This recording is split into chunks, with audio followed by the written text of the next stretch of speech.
Pep vient de brûler entièrement la Maison Blanche. Toute la Maison Blanche vient d'être consumée par les flammes. Waouh!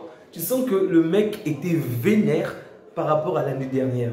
Sincèrement, lorsque tu vois les deux matchs de l'année passée, tu te dis que City mérite, sincèrement, en tout cas, ils ont eu la domination et autres, mais le Real avait ce petit truc-là qui faisait en sorte que peu importe le score, même à la dernière minute, il y avait un comeback, une remontada pour que l'équipe gagne.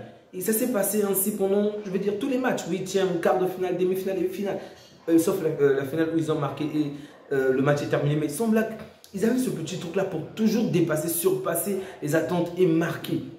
Mais cette année-ci, ça n'a pas marché. Ça n'a pas marché face à City parce qu'on avait une équipe vraiment qui en veut. En fait, il y avait tellement de la rage. Il faut voir ce second match pour comprendre que City n'est pas là pour plaisanter. Vraiment, cette équipe n'est pas là pour plaisanter. Et tu te dis que c'est normal qu'elle soit vraiment l'une des meilleures équipes européennes en ce moment. Vraiment, il n'y a rien à dire. Tu sens vraiment la marque de Pep. Ok, Pep a des tas de choses avec certains joueurs parce que, disons qu'il n'aime pas que les joueurs puissent avoir autant d'ego, par exemple, comme les... on va dire qui déjà Ibrahimovic et autres. Donc, lui, il aime dominer sur les joueurs. Il veut que les joueurs puissent être assujettis à lui. Mais en dehors de ça, tu te rends compte que oui, ce mec, en fait, il y a quelque chose à l'intérieur. Il a vraiment la chose qu'il faut. En 3 années, il vient de se qualifier. Il arrive au moins 2 fois en demi-finale et 2 fois en finale, excusez-moi, en 3 années. Il faut voir la 3e année, là où on a perdu, du moins, City a perdu contre le Paris Saint-Germain, c'était en année Covid aussi, donc ça peut se comprendre. Donc, cette philosophie de Pep-là, vraiment, dépasse l'entendement, vraiment dépasse l'entendement. Il est vraiment malin, il est brillant et il sait ce qu'il fait. C'est vrai que c'est un coach coûteux qui demande énormément de joueurs, surtout des jeunes joueurs. Mais vraiment, ressortir sa philosophie n'est pas simple. On a vraiment aujourd'hui, si vous avez vu le match, on n'a vu qu'une seule équipe sur ce terrain. Une seule équipe. Le Real a eu 1 ou 2 actions, mais en fait, même les 4-0, tu te dis, c'est grâce à Courtois. C'est un joueur du Real, je suis totalement d'accord avec ça. Mais je te dis que le Real aurait pu prendre 5, 6, 7. Parce qu'il y a eu vraiment des actions franches et Courtois, comme d'habitude, était là. Vraiment, pour moi, si on enlève les joueurs de City, pour moi, Courtois est de très très loin l'homme du match. Vraiment, il est celui-là que je peux mettre de côté. Parmi eux tous, c'est celui qui a vraiment fait la différence. Parce que sans lui, cette équipe aurait coulé vraiment dès les 10 premières minutes. Le Real avait vraiment, comment dirais-je, City avait vraiment mis le feu. Mais Courtois était toujours là pour empêcher Erling Haaland de marquer.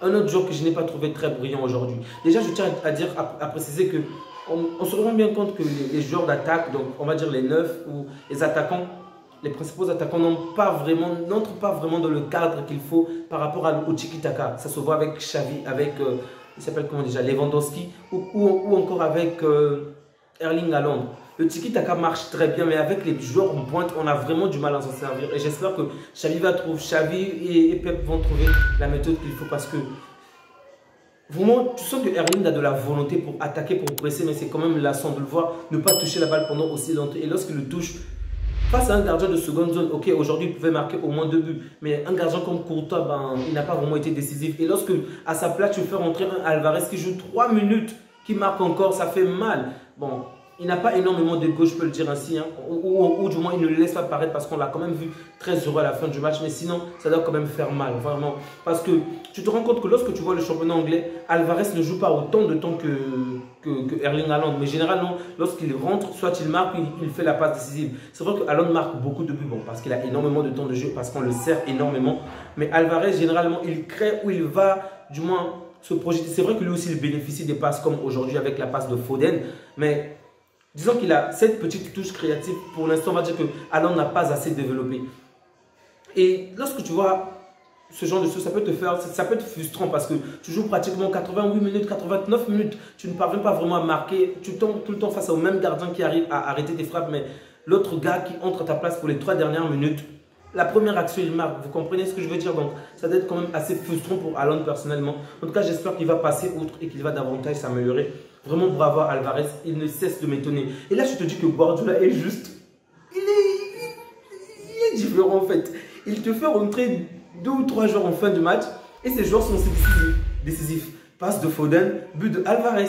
En fait, c'est tellement réfléchi. Il y a des moments où je dis tellement en colère contre lui parce que lorsque tu vois le match, Je précise, tous les joueurs de City ont bien joué. Pour moi, il n'y a aucun flop. Même si j'ai trouvé à Londres, vous comprenez, moins bon. Mais à un moment, je voulais vraiment qu'on sorte De Bruyne. À partir de la 61e minute, 65e minute, parce qu'on sentait bien qu'il était fatigué, on sentait bien qu'il perdait constamment la balle. En termes de performance, il a fait un bon match, je précise. Mais dans le jeu, on sentait qu'il était acculé lui aussi, qu'il était fatigué, qu'il n'avait plus cette énergie-là, cette force pour aller tout le temps attaquer. Donc moi, je m'attendais à ce qu'il le sorte. Mais non, le mec l'a gardé, il a vraiment gardé pendant longtemps sur le terrain avant de le sortir. Et lorsqu'il fait rentrer les joueurs, donc il laisse Alvarez rentrer, Foden rentrer, Mahrez, il vient pour faire la différence. Tu te dis, oui, ce mec-là, vraiment, il connaît ses joueurs. Il connaît qui il faut et où il faut. C'est pourquoi je dis, lorsque Guardiola veut se débarrasser d'un joueur, sincèrement, il faut éviter de prendre ce joueur-là, vraiment. Parce que, généralement, c'est un mauvais coup qu'il vous offre, pardon. C'est comme s'il sent que le joueur est sur une pente descendante, il commence à s'en débarrasser. Donc, c'est pourquoi je ne suis pas très à fond qu'on prenne Cancelo, sincèrement. Avec Guardiola, il n'a pas marqué, il n'a plus sa place. Avec Tourelle, on voit bien de quelle manière il n'a plus la place et qu'il vienne chez nous. Non, sincèrement, je ne veux vraiment pas. On a vu déjà avec Ferran Torres. C'est vrai que Ferran Torres est en train de prendre, on va dire, du volume, s'améliore de mieux en mieux. Mais par rapport à ce qu'on a dépensé, ça ne mérite vraiment pas ce prix-là. Donc, je pense qu'on devrait vraiment éviter de prendre tous les joueurs dont Pep est prêt à se débarrasser. Regardez par exemple la différence avec Julian Alvarez.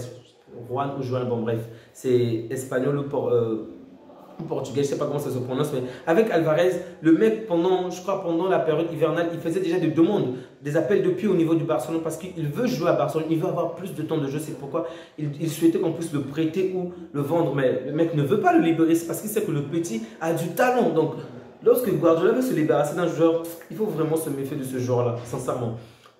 Guardiola a vraiment éteint, alors là, éteint Ancelotti parce que je ne pouvais même pas en vouloir aux vieux. Qu'est-ce qu'ils pouvaient faire vraiment? Ils étaient supérieurs sur tous les points, sur tous les fronts.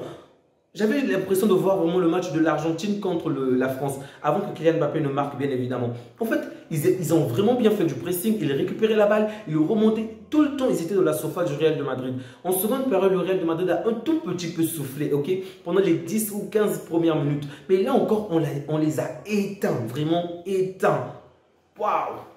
Je peux vous assurer que pendant tous les matchs, je savais que, du moins, j'avais, on va dire, toujours la peur que le Real revienne face à un combat. Vraiment. À chaque fois, je disais qu'il n'y a pas de combat cette fois-ci, il n'y a pas de remontada. Vraiment, je me disais que le Real peut encore. J'étais content, mais je ne pouvais pas célébrer pleinement parce que je m'attendais à ce que le Real fasse encore la différence, même avant le dernier sifflet de l'arbitre. Mais aujourd'hui, Pep nous a prouvé qu'on n'est pas en 2022, 2021, 2022. On est en 2022, 2023. Il est vraiment en colère et il veut récupérer cette coupe-là.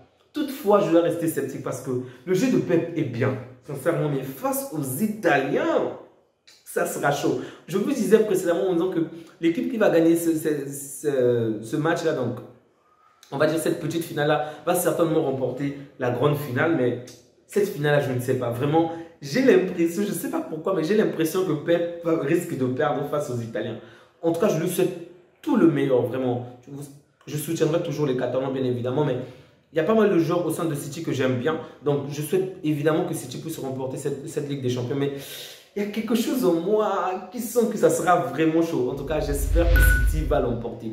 Ils ont tous été brouillons. Que dire de Erdogan? Que dire de... excusez-moi, de Gundogan, pardon. Que dire de David Silva? Que dire de... En fait, ils ont tous été vraiment brillants. Et Rodri, en fait...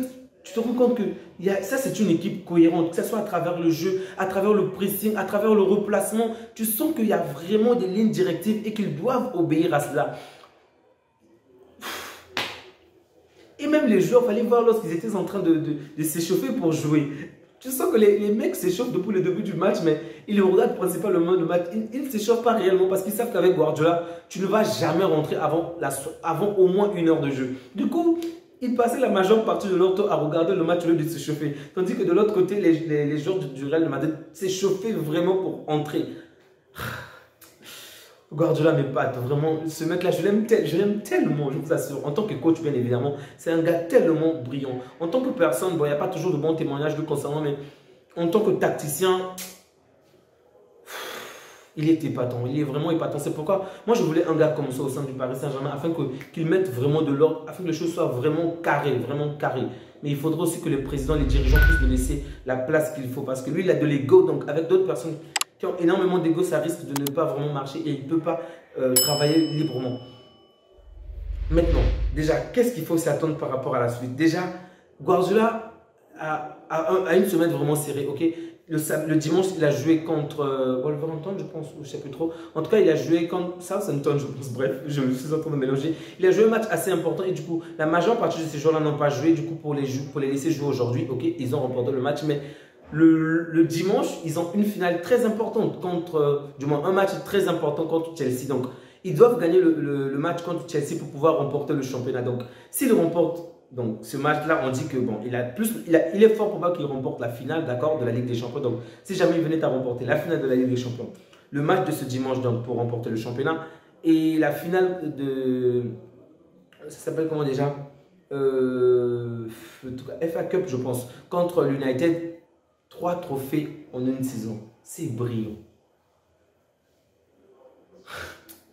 Ce mec-là, vraiment, il m'épate. Vraiment, j'aimerais passer tout mon temps à parler que de Guardiola. Vraiment, ces joueurs, ils ont été brillants. Retenez juste qu'ils ont été brillants. Ils ont fait ce qu'ils ont l'habitude de faire sur le championnat anglais. Mais c'est surtout face à Ancelotti. Vous savez, on dit tellement que Guardiola a peur du Real. Guardiola a peur du Real. C'est surtout sur ce point que je voulais parler. Non, il n'a pas peur du Real. Il a eu de mauvais souvenirs face à ce Real, mais il n'a pas peur. Il avait gardé cela au fond de son cœur pour vraiment faire du mal à ce Real. Bravo, bravo, bravo à Guardiola, bravo à Bernardo Silva, bravo à tous les joueurs de City parce qu'ils ont juste été brillants. Les Madriens n'ont pas démérité leur place, ils ont fait un bon parcours jusque-là, mais il faudrait qu'ils cèdent leur place. On veut voir d'autres équipes remporter la Ligue des Champions. Les 14 les suffisent, qu'ils passent au moins 14 années sans remporter la Ligue des Champions. Ça nous ferait vraiment plaisir, mais bon, ce qui est peu probable, bien évidemment. J'espère que City va aller loin et que l'année prochaine, le Barça ou le Paris Saint-Germain pourrait faire autant. Donc, merci à vous qui avez pris le temps de liker, de vous abonner ou de partager. Ça fait toujours plaisir de voir cette communauté davantage s'agrandir. Prenez bien soin de vous ainsi que de votre. Que Dieu vous garde. Au revoir.